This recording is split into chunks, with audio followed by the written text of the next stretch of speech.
Thank you very much. Hey, it's Kaufman is Alive. I look at comic books new and old. Today I'm looking at some new comic books, the two newest issues of Spawn and the Scorched, number 42.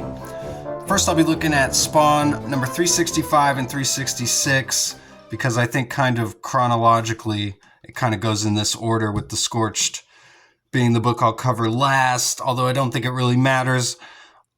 There's a character in the Scorched who seems to be on the team still in the Spawn books, Haunt, but he's quit the team in the Scorched comic. So it seems like that the Scorched takes place after Spawn, so I'll cover those first.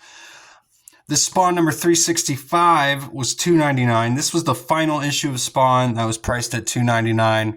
All these other books have now gone up in price to $3.99. Just wanted to point that out. I did used to collect King Spawn and Gunslinger Spawn, but I've dropped those. I'm just collecting Spawn and the Scorched at this point. There's been some cool stuff happening in Spawn, mainly following it for the artwork, though, with Brett Booth doing the interiors. He just does some really awesome interiors in both of these issues. We've got Carlos Barberi doing the cover here on 365. Brett Booth actually does the cover to 366, with Daniel Enriquez and Ivan Nunez doing the inks and colors on his drawing here. Carlos Barberi's got Robert Nugent doing the colors on his drawing here. Reminds me a lot of like a Rob Schrab, Scud the Disposable Assassin type of drawing, just in the line work and just this wacky mechanical thing, whatever Spawn, whatever it is he's got on his shoulder, he's got it chained up. I like how the cape's coming right up into the camera there. There's all this like oil or whatever dripping down onto the, or maybe it's blood. Most likely blood, being that this is a Spawn comic, but, and the green power coming out of his hand. Pretty cool cover. We've got the Hell Hath Risen on logo on here. On 366 it says part 4, which I think this is the first issue where it actually says this is like part 4. So the past, like, I guess 4 issues have had this logo on it, but I didn't know it was like a little mini series here within Spawn. So not a whole lot happens in this book. They're just fighting this big giant creature still, which they've been fighting the past few issues, who's been sent to Earth by Nyx, the Queen of Hell. And this creature is basically just looking for Spawn. There's the military that's firing on it here. There's just some awesome artwork here by Brett Booth. I really feel like what Todd McFarlane is kind of lacking in some of his script, the artwork definitely makes up for it. We've got characters from heaven and hell and metahumans all joining together here to try and stop this creature. It's also the reveal, apparently, in the Spawn comics of like heroes and villains to all of Earth, which is kind of odd because Spawn does exist within Youngblood and Savage Drag. It exists in the Image universe, right? So I think everyone already knows about heroes and villains, but they're just making that clear in Spawn comics. It almost makes me wonder if in the future they're going to start heading in a direction they've really never delved into, I feel like, in Spawn comics, and that's maybe Spawn being like a popular hero on planet Earth, like in the United States, like a Spider-Man like type of take on Spawn. That would be kind of interesting, especially with Todd McFarlane, if he's going to continue writing this book. So, but again, we've got all these characters from heaven and hell and villains all joining forces. And we see all the newscasters that we always get in every issue of Spawn as well, reacting to this giant monster. Of course, the Alex Jones archetype saying, "Armageddon's upon us. The end times is here. It's what I've been screaming about for years. It's finally here." So he's proven right, finally, right? So there's this giant force field. None of the Hell Spawns can break through it. But then Spawn discovers that the metahumans are not affected by this barrier and they can get through, like Haunt.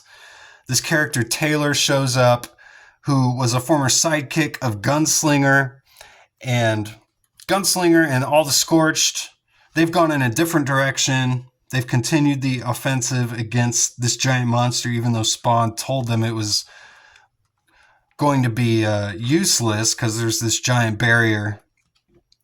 So Taylor shows up and reveals that he's got all these mutant powers because his father was an angel. And he's looking for Gunslinger, but he's going to help them out. Spawn sends Focus, who's this speedster, to try and investigate the creature. And then Spawn decides that he's going to form this team with all these metahumans and attack this creature here. But Nick shows up and tells Spawn that I knew you would come, lend me some of your powers, and then all this goes away. But Spawn hesitates. He doesn't want to give her any of his powers. He doesn't trust her at all. So this giant monster continues just annihilating everything in its path, including innocent people. So Spawn finally just gives himself to this creature. And then the narration just kind of tells us that the creature grabs Spawn and like shoves him into his own body. So Spawn's like inside the creature is what the narration tells us, but we don't actually even see it. And then in the next issue, Spawn is just outside of the creature and tries to explain it, and we'll get to that. But on the last page, we've got Haunt and Focus here and Taylor. And Taylor's telling them that it's not going to be as easy to just follow Spawn into the creature. He'll just swallow you up whole. And this character, the Poacher, shows up on the last page. He apparently knows Taylor because he calls him by name and says that Taylor has broken him out of the prison that he was in. Well, he says that in the next issue. But he says Taylor's right. He's already learned the best way to exploit that giant's weakness. Time you learn that lesson too.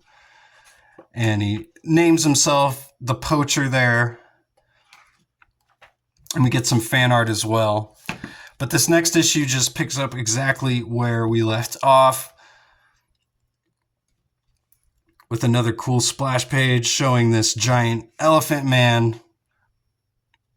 A pretty awesome Spawn character who I think was designed by Brett Booth. And again, showed up back when Brett Booth was drawing the Gunslinger Spawn comic before he was doing Spawn here.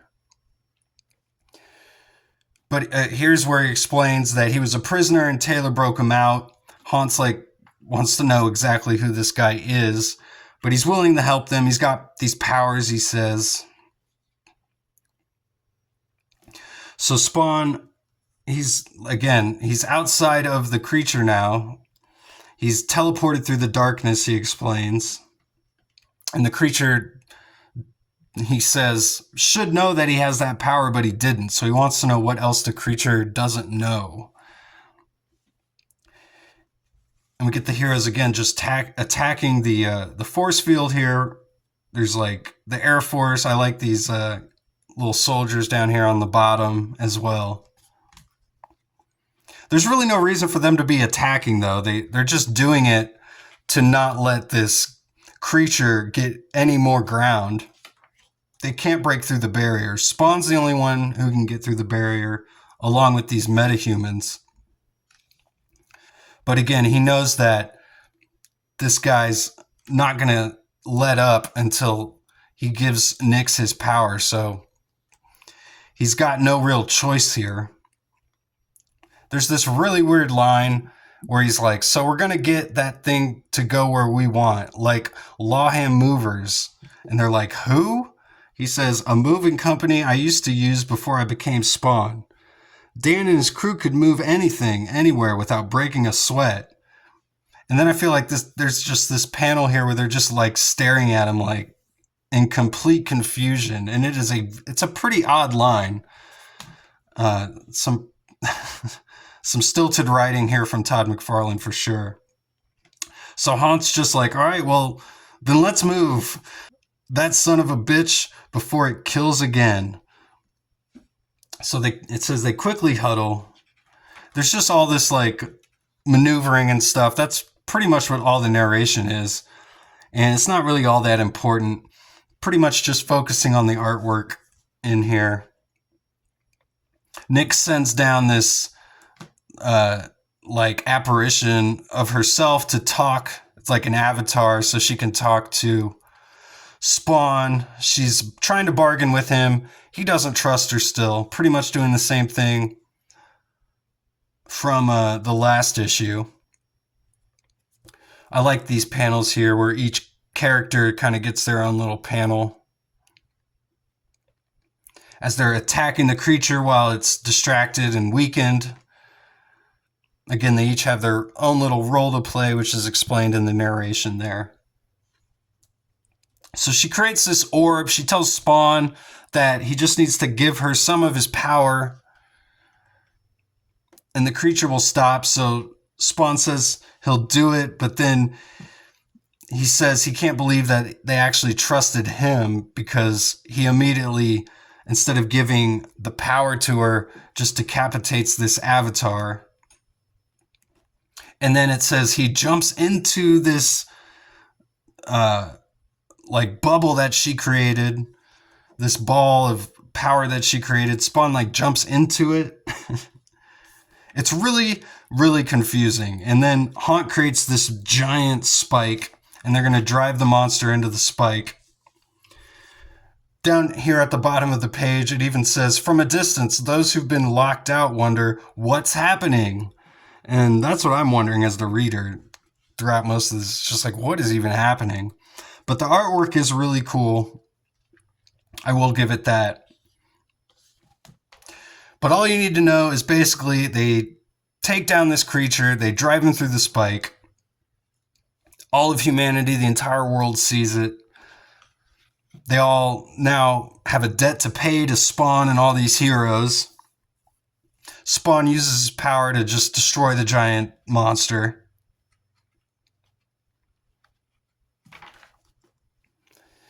But it says what the cameras don't see, what the news cameras don't see, is that in the middle of this giant explosion, the creature takes its, I was going to say final form, but who knows? It takes its next form. It evolves even more. A very anime-looking character, Dragon Ball Z style. But he says, I've been waiting for this.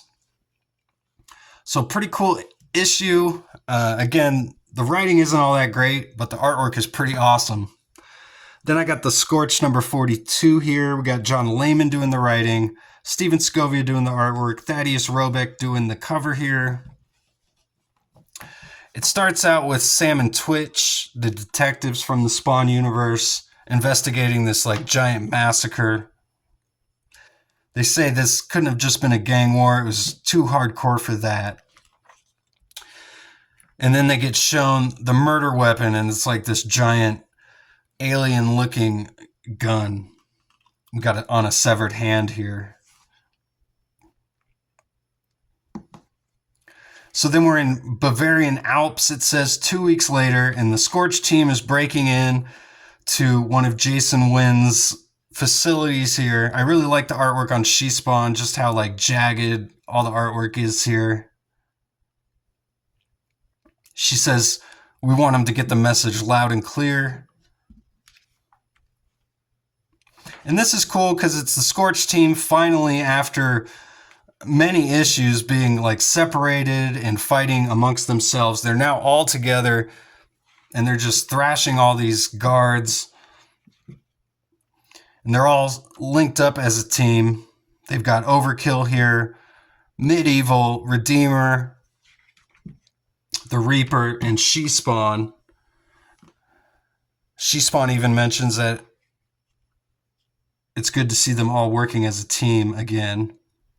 I like the speech bubbles here for each of the characters because they all have their like own style of speech bubble, which is really cool. Overkill's got like a different looking font. She-Spawn's got like the typical comic book font. Then Redeemer's got like a cross coming down. and Medieval's got like a halo around his there. So they find out this isn't just some normal weapons facility. It's actually this giant laboratory where they've created a portal to hell, and there's all these demons like coming out of the portal at that moment. So there's another giant battle with all these demons.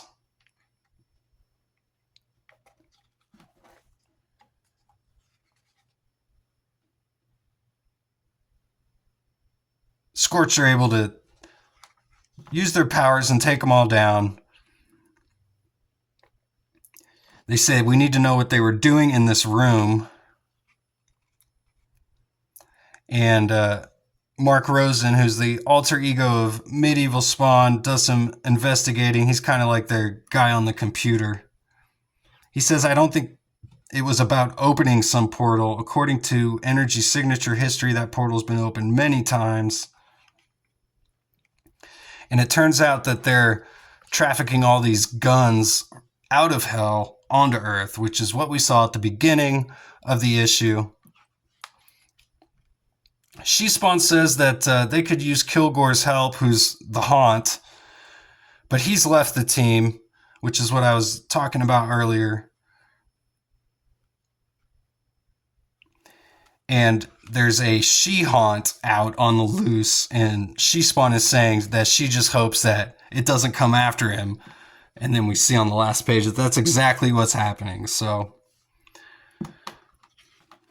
I've been enjoying the Scorched. There's some fan art here on the back as well. It's a cool team book, and this one finally we get the team coming back together, and it's just pretty much an all-action issue, which is what the Scorched does best. So let me know what you guys think. Are you guys still reading Spawn here in the year 2025? Let me know. And thanks again for watching. Please subscribe, turn notifications on so you can get my videos showing up on your feed when you sign into YouTube. And please like the video while you're here. I'll see you guys on the next one. Go read comics.